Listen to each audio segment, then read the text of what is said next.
From Anne Arundel. Thank you, Madam Speaker.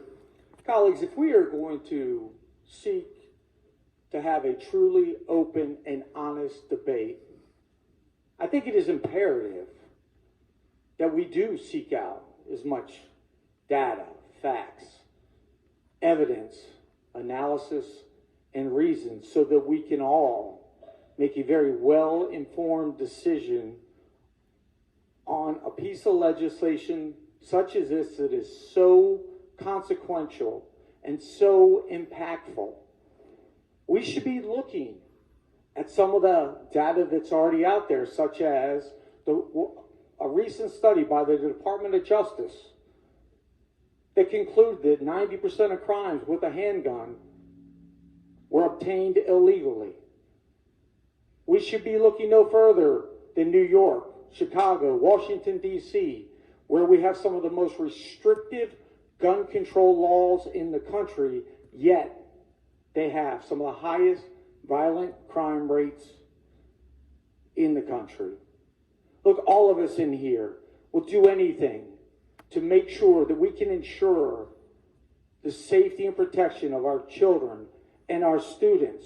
But it begs the question, why do almost all of the massive shootings in this country happening in gun-free zones? We must also look at the flip side that nobody ever wants to talk about. How many crimes are prevented? How many times does somebody have a legal handgun permit and stop someone from raping, beating, robbing, or murdering? Let's be honest. A legally held firearm can be the great equalizer, because every one of us opposed to this type of legislation believes that everyone has an inherent right of self-defense, and that defense should not be determined by the size of the person. Now, there's been a lot of talk, both on Friday and today, about the Third Amendment. Here's what I'll say about the Third Amendment. In the revolutionary times, most of human history had been plagued with violence, oppression, and cruelty over unarmed masses by kings, tyrannical leaders, warlords, and thugs.